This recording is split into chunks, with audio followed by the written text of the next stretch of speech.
Hello, hello, welcome out there in podcast land. It's me, Eddie D, your host of EAC Speaks, where we're always epic, empowering, preventing, innovating, and connecting. And today, I have an awesome guest lined up for you, right in line with our mission, our vision, and our values. I have none other than Dr. Orisha Bowers. Woo! Woo! You're the first person to jump right in. See, that lets us know it's going to be a great day. Absolutely. How are you doing today? Listen, I am doing well. I am blessed and highly favored. Hey, EBBI. So please tell the people a little bit about you. Cool. So I'm Orisha Bowers, aka Dr. O. I am a native of Memphis, Tennessee, and I am the executive director of Orixa Healing Arts Wellness and Spiritual Center, which is a hybrid organization, 501c3, that focuses on healing, wellness for all. I mean, in a nutshell, that is our mission and vision, is to see a time when people of all walks of life, regardless of their, where their economics, their demographics, how they identify, etc., have access to wellness practices that are suitable for them. I love that. We talk a lot about individualizing people's care plans a lot. So that sounds a lot like what we've been trying to get people to do. Make it work for the people that you're actually serving. That's right. I love it. So I remember meeting you when I was a baby in the field, like walking around very scared and looking like, oh my God, who is this woman? She's so amazing. So tell us, how did you get your start in public health? Well, way back in 1989, I found myself in a situation where I was without employment, and I happened upon this opportunity to become an AmeriCorps Vista volunteer at United Way in Memphis. And they had this coalition, or consortia is what it was called at that time, but called the Southwest Tennessee AIDS Consortia. And that is where my AmeriCorps assignment was. So for 2 years, I volunteered as a part of AmeriCorps Vista Volunteers to work with the AIDS Consortia of Southwest Tennessee. And of course, I didn't know doodly squat about anything. I didn't know anything about this sub community that I was working with. And I met a guy by the name of Tony C, who was, a part of the consortia. And he just kind of took me under his wings and taught me, how to work in the community and how to kind of relate to people who were living with HIV. And from that day to this day, I always try to pay homage to Tony, because he was, a person who was living with HIV, but he saw that I had a sincere interest in making a difference. Mhm. And, he was like, if you really want to do this right, this is, I'm a person who is directly impacted. And this is what we need to see as a community. This is what we're looking for. So if you really want to do this, this is the way to go about it. And so I have to pay tribute to him at all times, because he really kind of, I was like his sister, his sister from another mister. He taught me about, ball culture, gay life, what it meant to be HIV positive, some of the struggles and barriers that people who were living with HIV were having at the time. And, unfortunately, he passed away. And like so many others, I still do this work in his memory. And I still live by those values that I learned, through our friendship. I That's love how I that. got started. That's amazing. And shout out to Mr. Tony because you paid it forward. I remember you embracing us, me, and a few of my friends, and talking to us about like what it meant. Because at the time I was HIV negative, and so I always had this like, well, will they embrace me? Will they take me in? And so it was people like you and so many other women who actually embraced me and let me know that if you care, you care. And it's not about, everything else that's in the world. It's about passion and loving the community. So thank you to Tony and thank you to you as well. Absolutely. I appreciate it. I mean, every day is still a learning experience, right? Of course you have grown and gone on to do amazing things. All of you all have. And I'm really super proud of all of you all and those to come who will take over as Absolutely. as I age out. Getting up there. Whatever. I keep saying that and people keep saying whatever. we shall continue this like when you age out, we'll be right there with you anyway. So tell me this. When you talked about your start, when did wellness just make sense to pursue in your public health journey? Honestly, at a very early age, I probably was around 12 or 13 years old. Um, you know, I I see visions. And at that particular point in time, I didn't understand what that gift was. Many people, not many people, but the few people that I told were like, you definitely are crazy. You saying you see Uh-huh. visions and etc. But I used to see things and hear things. And I learned in my, as I aged to understand that gift and what that meant. But around the age of 12, I started using movement and dance as a way to kind of cope with different things that was going on in my life. Of course, all of us have those typical teenage struggles that we face, because we're coming into ourselves. Um, but at that particular point in time, my mom became ill. With cancer, and it was kind of a really progressive process for her. And my way of coping with, sort of this shock of her having this illness and having to get chemo and radiation and therapies and all these different things, because as you know, in Black community and in Black households, it's kind of just do what I say and don't ask any questions. So I didn't have an outlet to really deal with, how I was feeling other than movement. And so I would say that is the moment when I really realized that, there were some things that I could do that, that were mine. I didn't have to pay for it. I could just turn on my radio in my room and move around, and it just helped me to like calm and settle myself and, get my mind right to face another day, you know. And I didn't have to talk. That was like the most important part of it. I didn't have to try to find any words. I didn't have to try to explain anything to anybody. And like I said, the biggest thing for me was I didn't have to talk. I could just move around, cut my radio on, move around in my room. I could close my door. I didn't have to, access anybody else. I didn't have to explain anything. I could just do what I needed to do and be as wild and free as I needed to be so I could face another day. That's amazing. And now you're sharing it with other people. So tell me about the Healing Arts, Orisha Healing Arts Wellness and Spiritual Center. When did it get its foundation? Absolutely.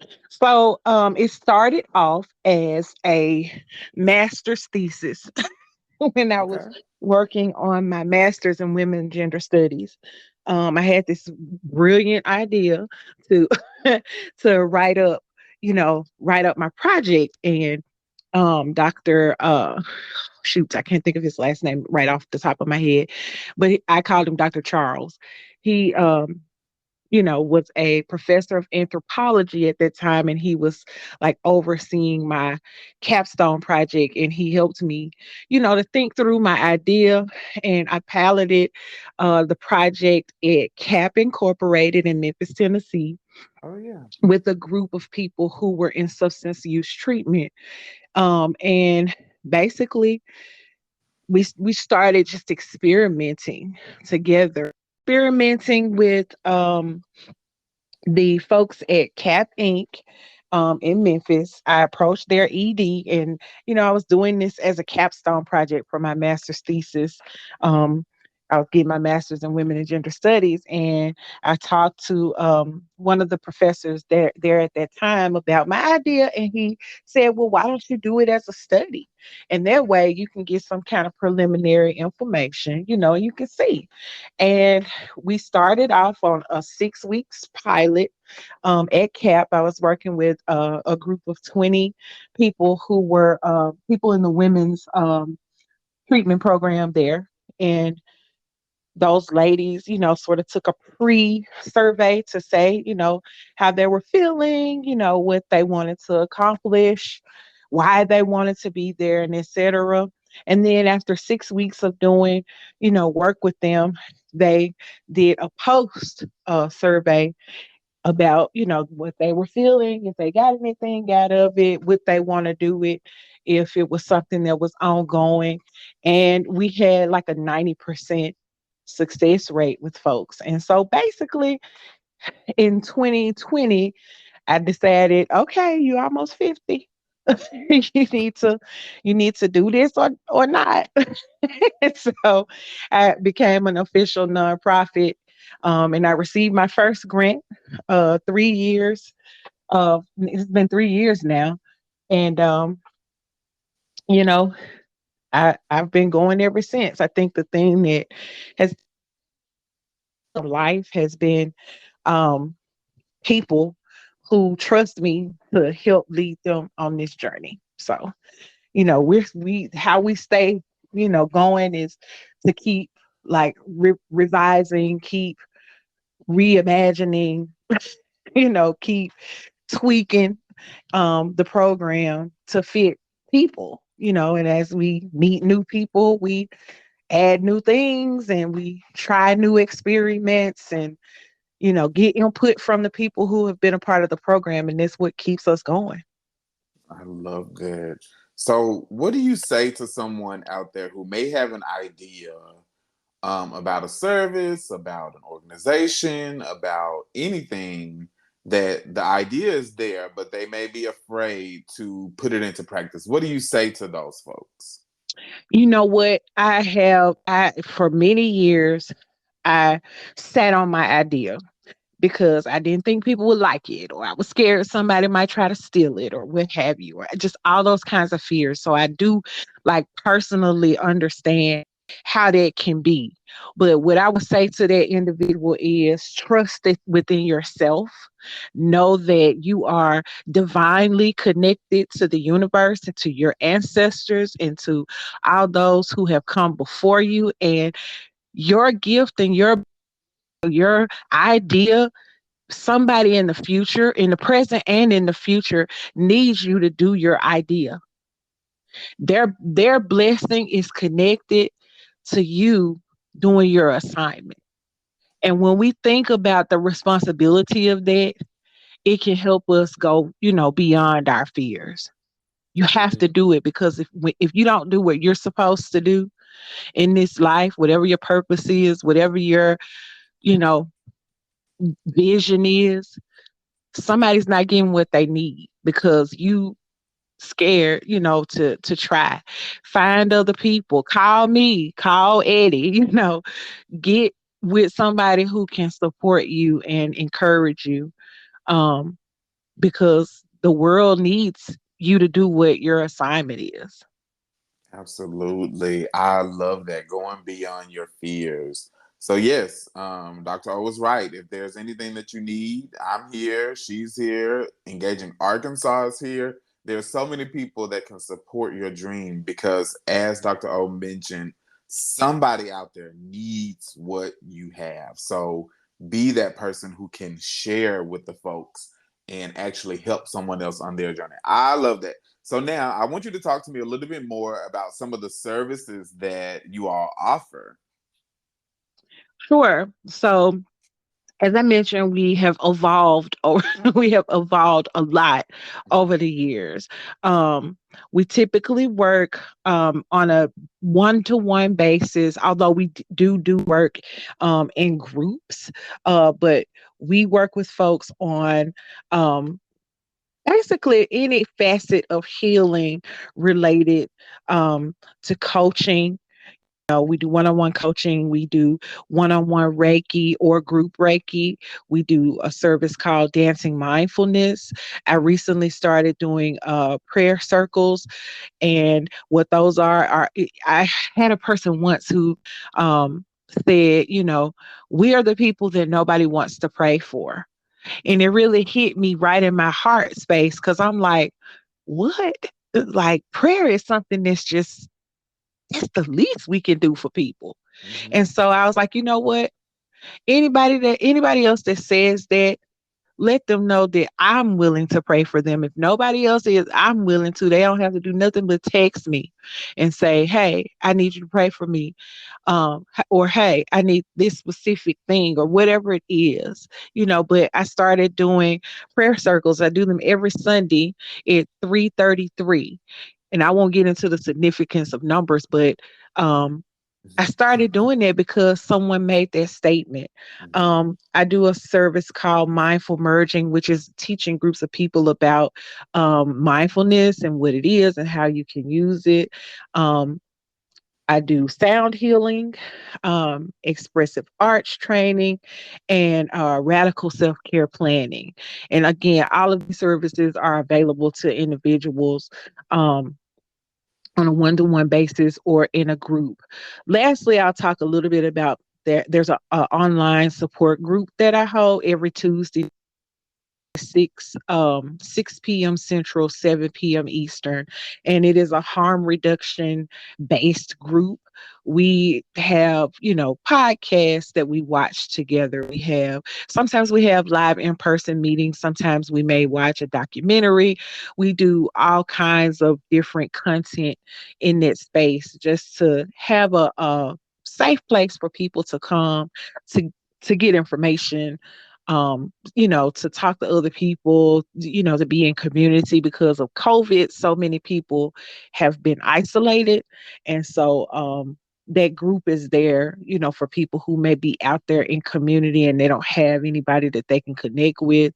If they have access to the internet and Facebook, they can connect within that group with other people. And, same thing, it was something that a participant in the program said, can you create a virtual space? It doesn't have to be somewhere where we go and tell all of our story and tell all our business, just somewhere where we can go to look for information or to find entertainment or, learn something new. And so that space was that.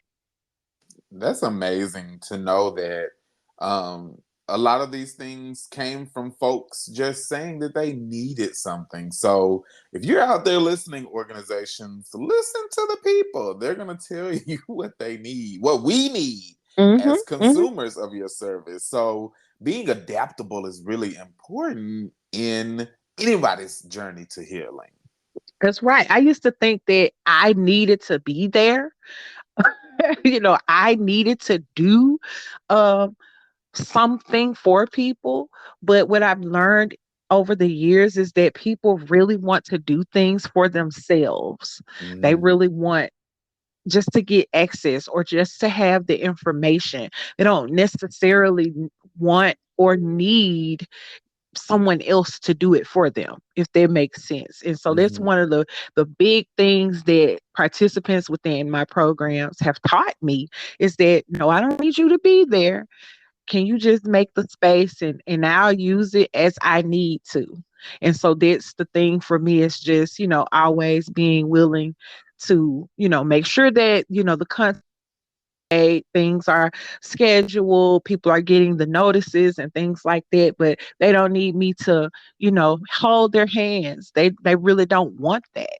And so that for me has really been empowering too, because it allows me to, you know, move on to create other things and do other things and still just kind of manage those opportunities. Yes. Love that, giving people their own superpowers, basically. That's Hmm. amazing.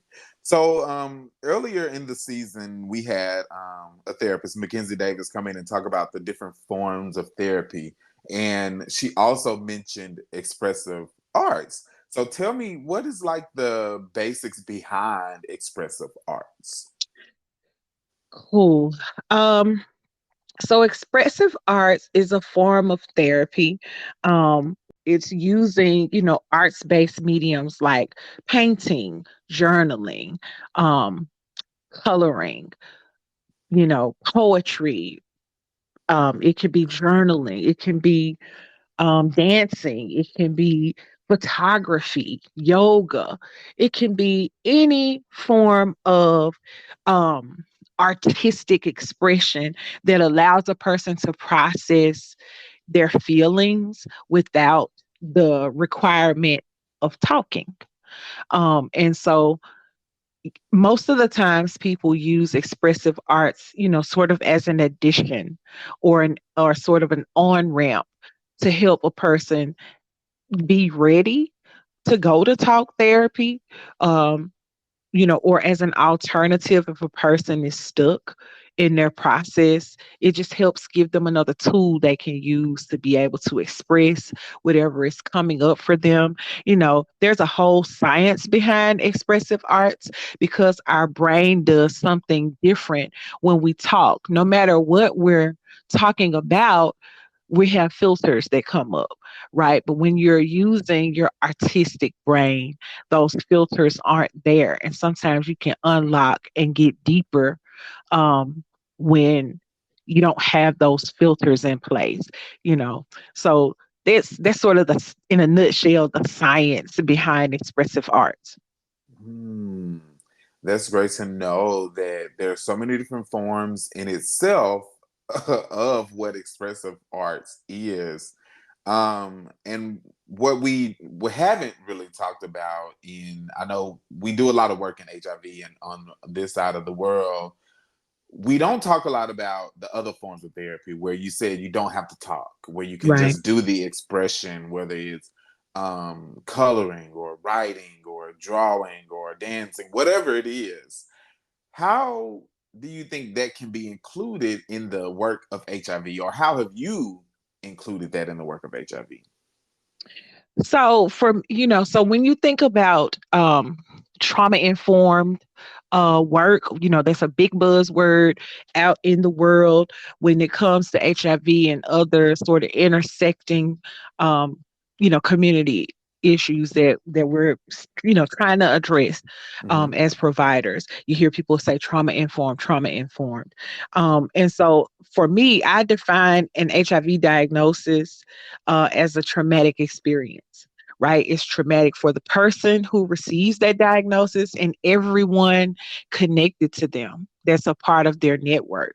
And so for me, I think one of the easiest ways um, to approach it is to think about it as a wound.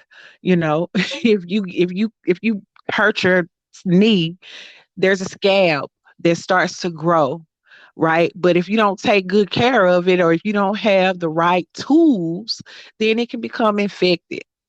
And you sometimes have to take that scab off so that the wound can get air and get refreshed and put the right medications on there so it can heal properly. So for me, when I think about expressive arts and these different modalities, they're tools that a person can use to help uproot any infection or any negative thinking or you know past trauma or trauma that's going on now that may be stopping them from getting better. They may have negative thoughts about medication, or they may have something going on as to why they aren't, where they want to be. And so that for me is why uh, I think of what I do as a trauma informed approach to helping people get the healing that they need. I'm very quick to tell people, I'm not a replacement for a therapist. I'm just a bridge that you can use until you're ready to get in a relationship with a therapist. And when somebody's ready, I make referrals. I keep my little book, for when people are ready. If they want to go to treatment, like they don't have to be abstinent from drug use or doing sex work or whatever it is they got going on. Like I don't have any of those requirements. It's judgment free. I just want to know what is it that we can do to help you until you get ready. If you get ready, like you're not even required to get ready. You're not required to stop doing anything. If you're doing a behavior that's, push you at risk, obviously I'm going to talk to you about ways to be safe or safer. But, I don't require people to, you had to be abstinent or you got to not do something. You have to change this or that. That's for them to decide. I'm just there to meet them at their place of need and try to help them move along to the next place. And so I think, for me, that is a way that we can approach working with people who might be experiencing something related to either, having HIV directly or a person who is supporting somebody, is meet them at their place of need and figure out what tools you can provide to, help them along the way. But they have to do what they need to do for their own life. And this is just, again, like I said, like a toolbox that helps folks, something else to add to their arsenal to make it better or to make it a little bit easier as they're going along. Yes, to make it a little bit easier. And speaking of easier things, a lot of times we have services that we offer in the HIV field, whether it's medical case management or substance use or housing, all of these things. Why do you think it's important that we expand beyond our typical HIV services, beyond the standard service? So, this is my personal opinion. And I read a lot and study a lot because, again, we're always changing and growing as an organization, but people are not their diagnosis. They have a whole lot of other stuff going on. And if you're going to reach people, you have to use a holistic, uh, comprehensive mindset. Like, okay, yes, we want them to deal with their physical health. They need to take their medications. They need, to eat healthy foods and things like that.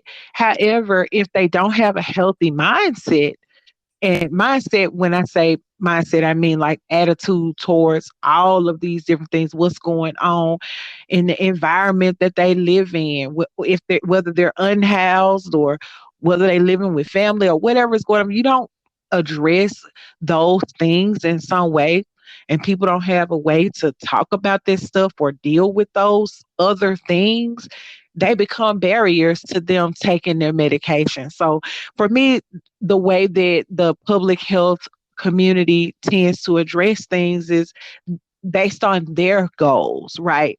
I want to be able to report that all of my clients are adherent to care, but that's not necessarily always at the forefront of the goals of the patient, right? They may be thinking about, hell, I got to find somewhere to live. I got to be able to pay my bills, or I'm just having a really crummy time right now, and I don't have anybody I can talk to about it.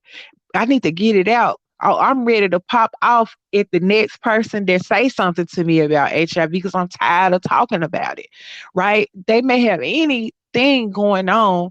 And so for me, it's like, how can we use these other tools to help a person feel more cared for, right? To help a person, knock down other barriers that might not have anything to do with them necessarily taking their meds every day, but it might just make it harder for them to do it.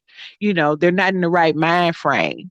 And so they've given up. They're tired of taking medicine every day. Like, all kinds of things come up for people. But I just think that the more that we can address the whole person, the more successful we'll be in terms of eliminating HIV as an issue, right? If Mm-hmm. we teach people about their bodies, I don't assume because somebody's a certain age that they even know about their body, Mm-hmm. right?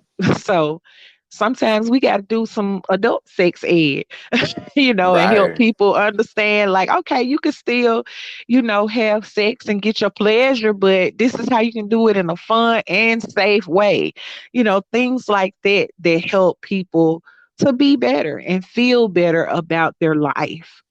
Yes, and be more aware. That is, yes, that's the goal. I love that. So, one of the reasons, there are many reasons why I wanted you on EAC Speaks, but one of the reasons I saw online was that you all are hosting a women's wellness retreat series.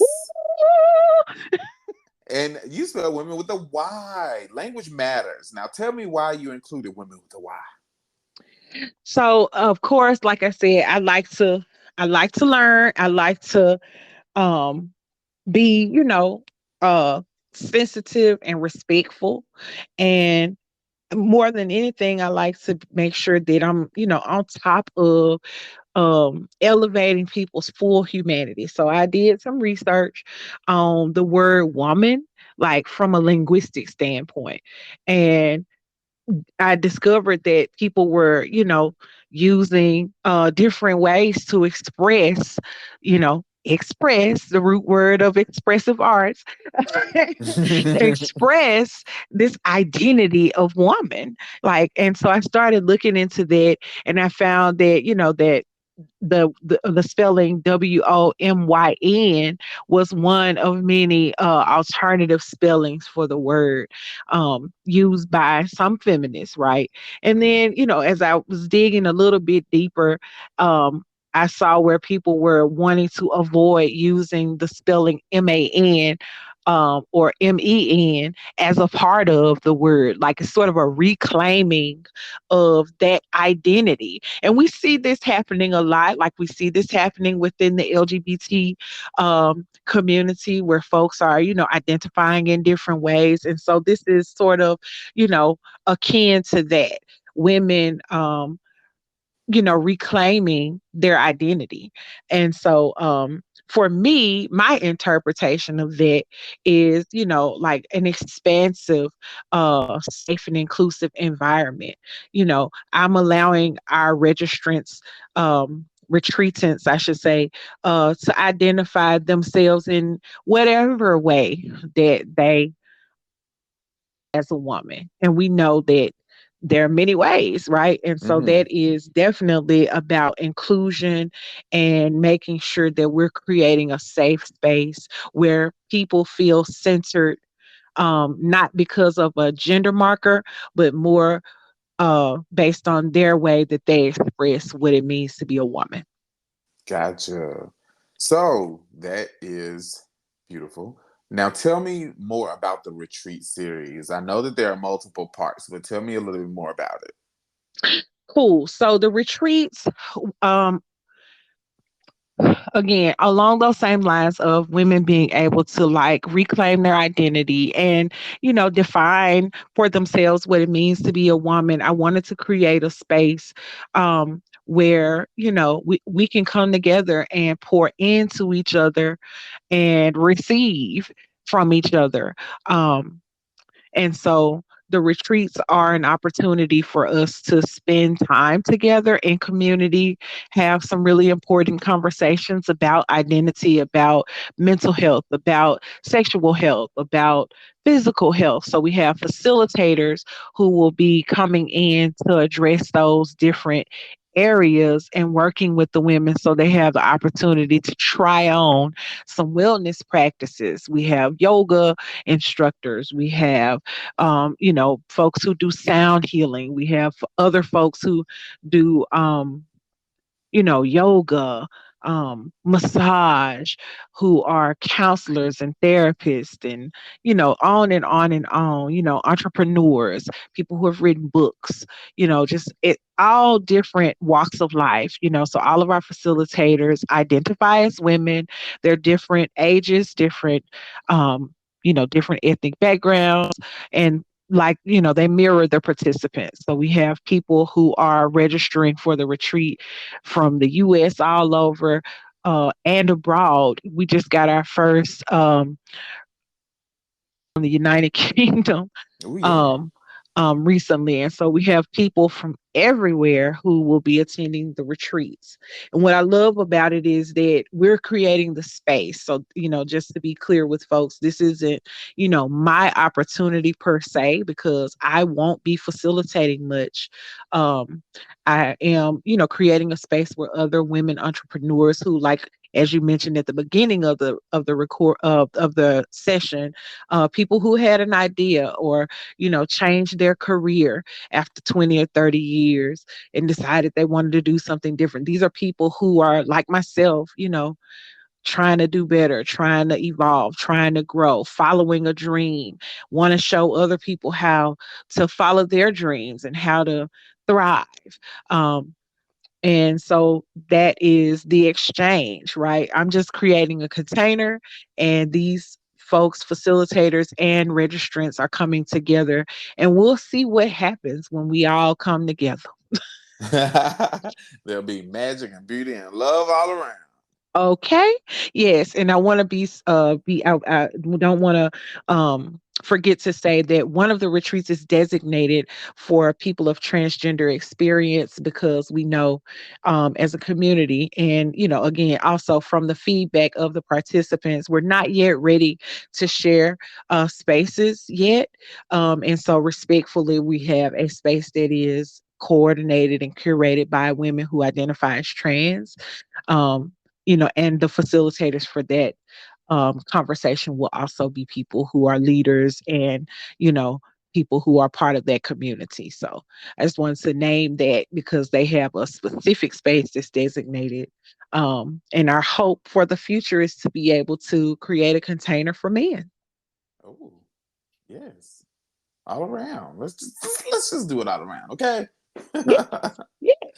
So I know you mentioned that you are looking for facilitators as well. That's a chance for folks to get involved. So you mentioned leaders, and that is very inclusive as well. You are a leader, whether you think about it or not. That's right. If you have an idea, or if you want to get involved, how can people find you or the retreat series?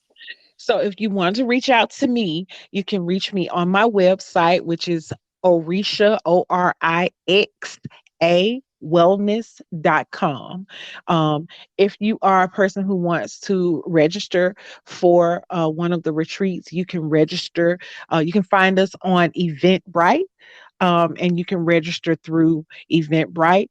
Um, and it's called Orisha's Women's Wellness, and women is spelled Womyn, Women's Wellness Retreat. There's one in July, September, October, and December.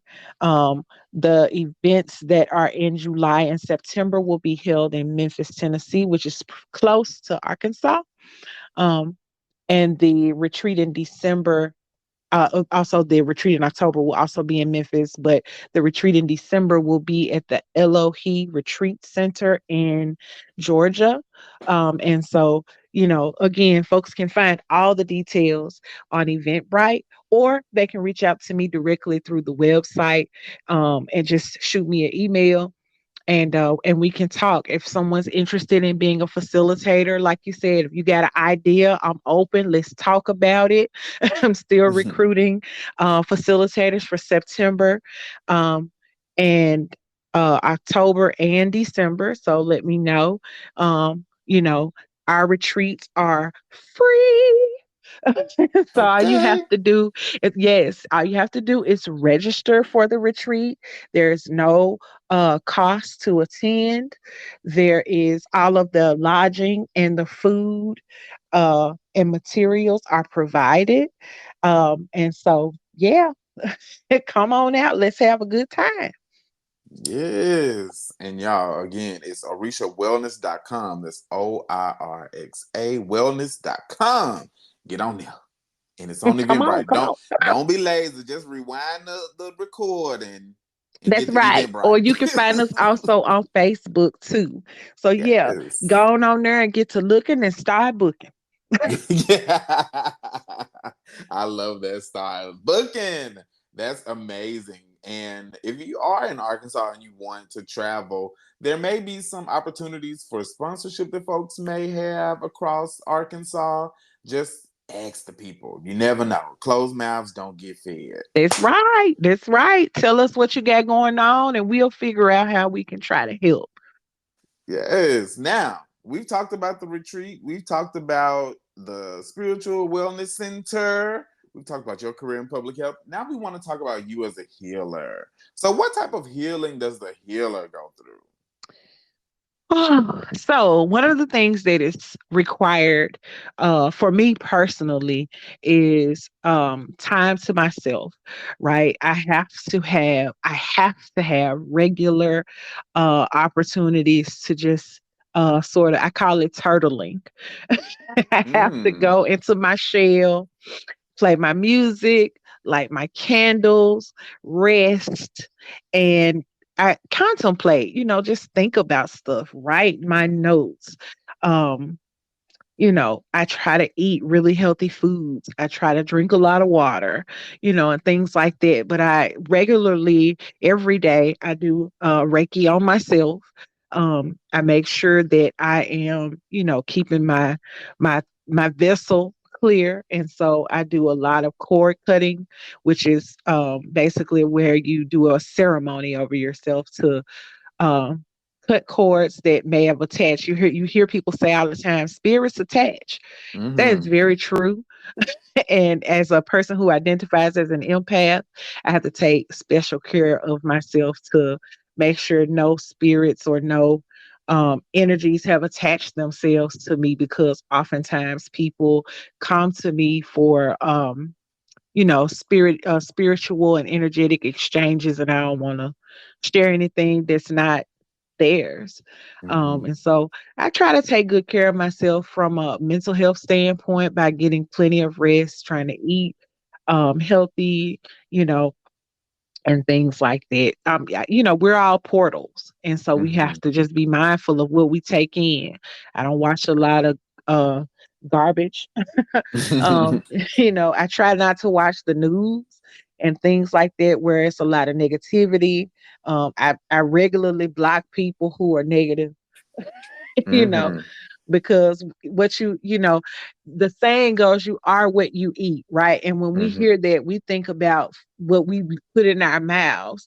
But from a healer standpoint, you are what you eat means you are what you consume. So if you consume a lot of negativity, if you are hang around a lot of negative people or people who have, their aura or their energy is sick, you can absorb that, and you become what you consume. So I don't listen to a lot of negativity.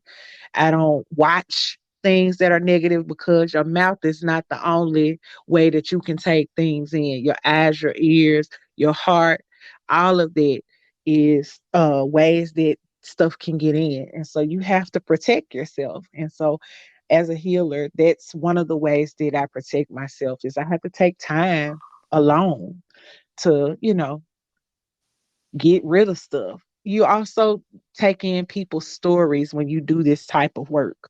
Um, and so I have to have time to let all of that filter out.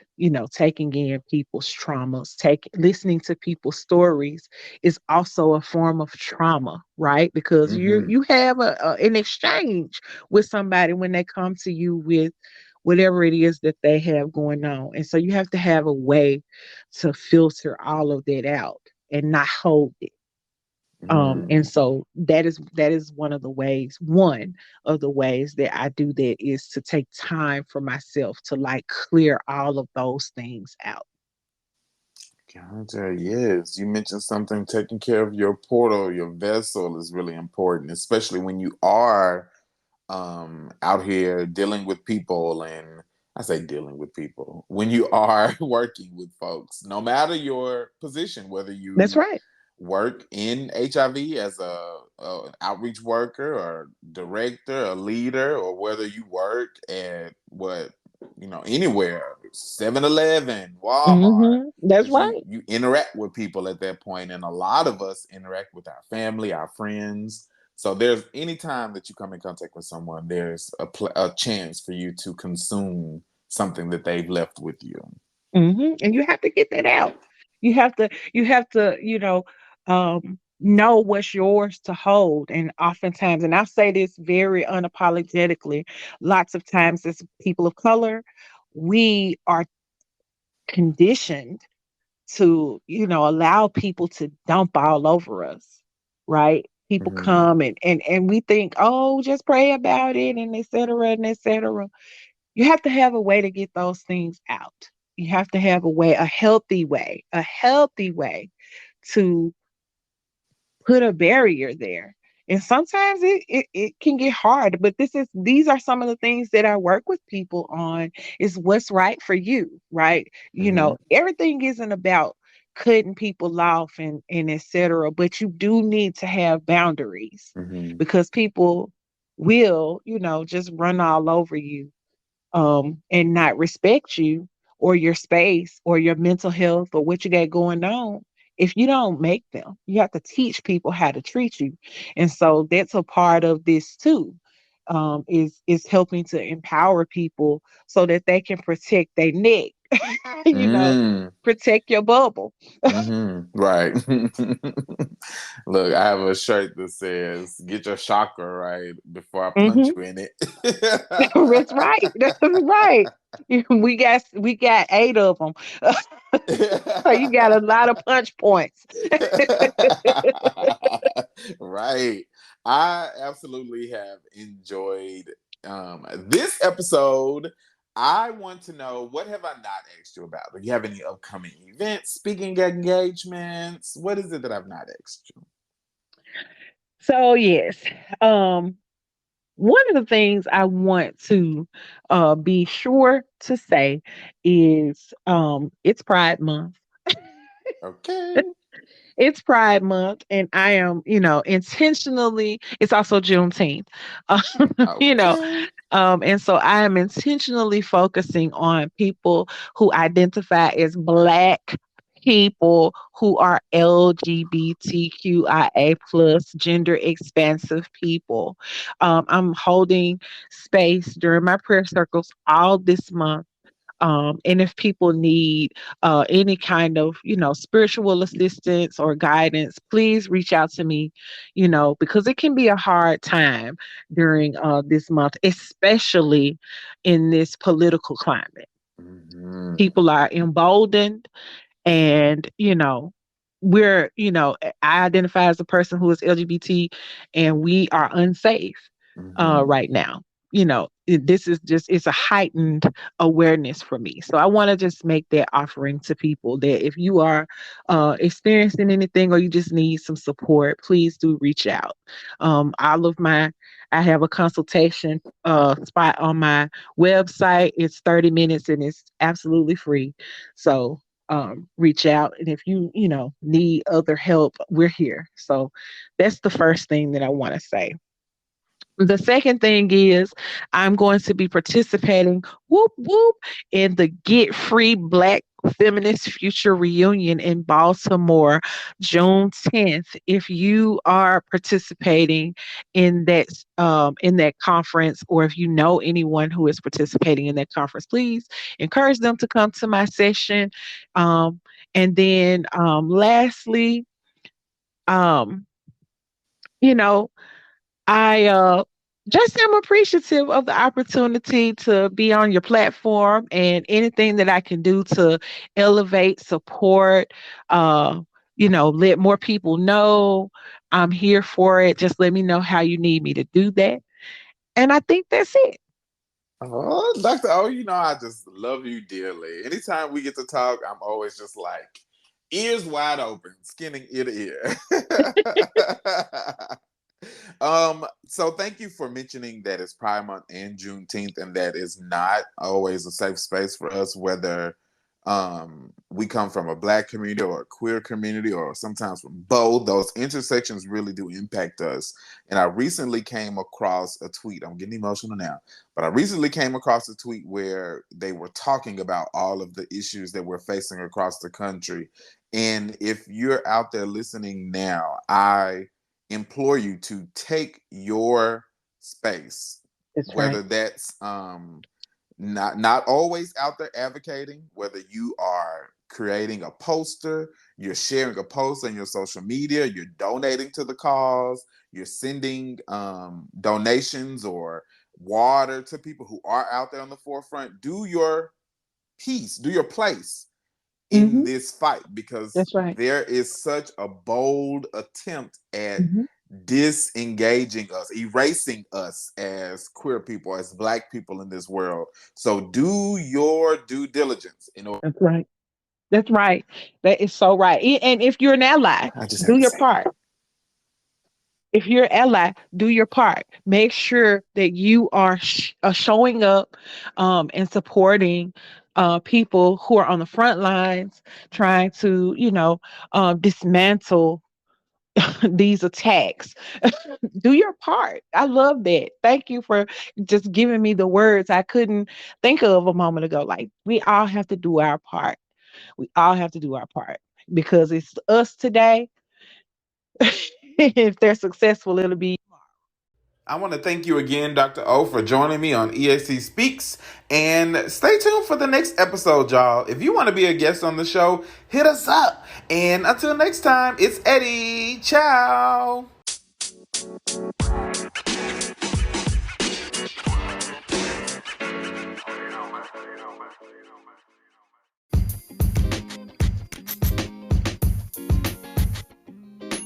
The EAC Speaks podcast is partially supported by the Arkansas Department of Health through a grant funded in part by the CDC. All discussion is solely the responsibility of each participant and doesn't necessarily represent the official views of Engaging Arkansas Communities, the Arkansas Department of Health, CDC, or the U.S. government.